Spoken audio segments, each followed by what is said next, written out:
There are a few truly sacred spaces left in this world, but for a certain type of person, the deeply damaged demographic who actually cares about things like dual laser 70mm projection, BFI IMAX is a cathedral. It's the Vatican of British cinema. You go there, you sip an overpriced espresso, and you mentally prepare for a transcendent 3-hour celluloid experience. It's an institution built on a profound, almost suffocating reverence for the moving image. Which is why there's nothing funnier to me than the fact that the British Film Institute had to screen Madame Web. Look, just picture the engineering involved. Millions of dollars in proprietary dual laser 4K projection, 12 channels of uncompressed, bone-rattling surround sound pushing thousands of watts, a custom silver-coated canvas the size of an apartment building. All of this state-of-the-art, military-grade, audio-visual technology working in absolute flawless harmony just to show Dakota Johnson. It's the ultimate humiliation ritual. How does the absolute pinnacle of cinematic exhibition become a dumping ground for the worst studio tax write-offs of the decade? Welcome to the IMAX Mafia. Getting old sucks.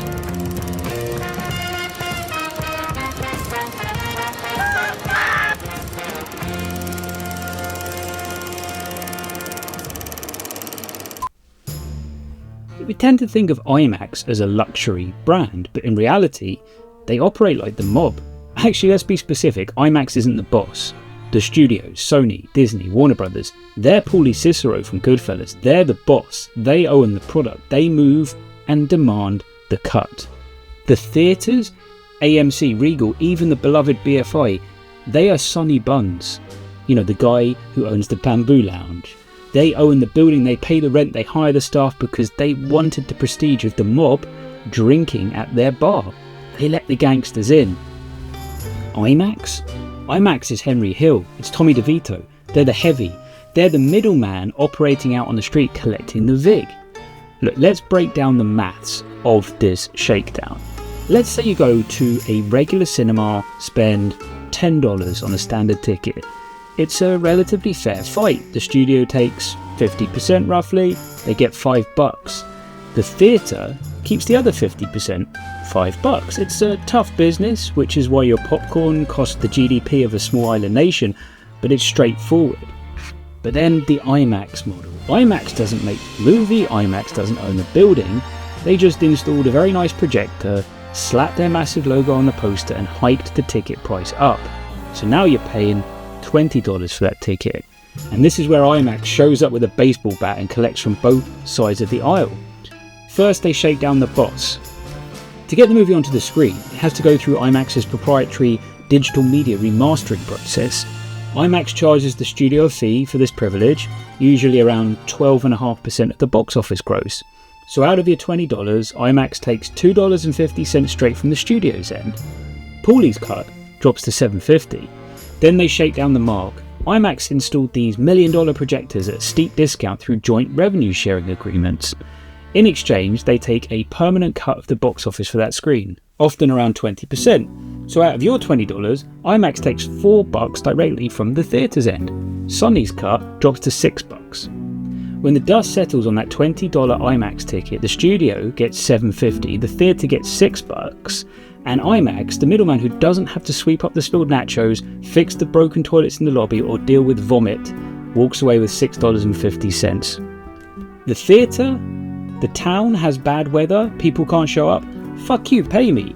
The studio releases a massive unwatchable bomb? Fuck you, pay me. But every mob needs a top earner. The untouchable guy who brings in so much cash the bosses let him do whatever he wants. And in this cinematic cartel, Christopher Nolan is Jimmy Conway. Nolan is the auteur whose name is front and centre on the IMAX marquee.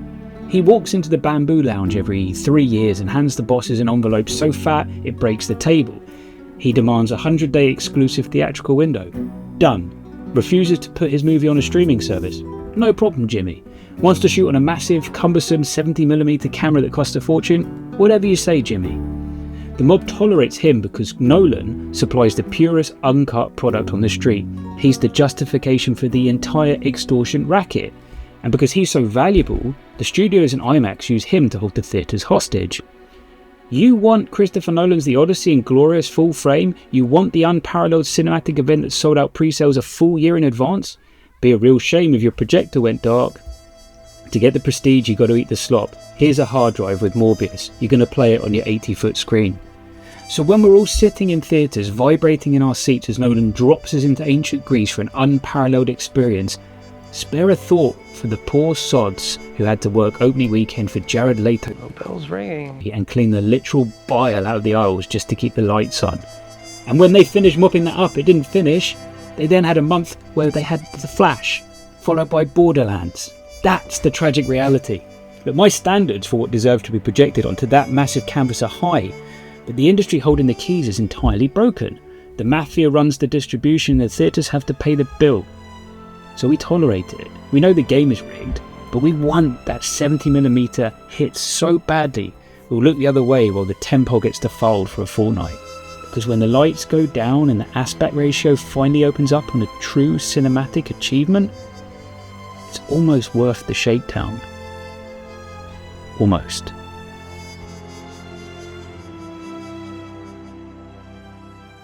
Would you like to know more?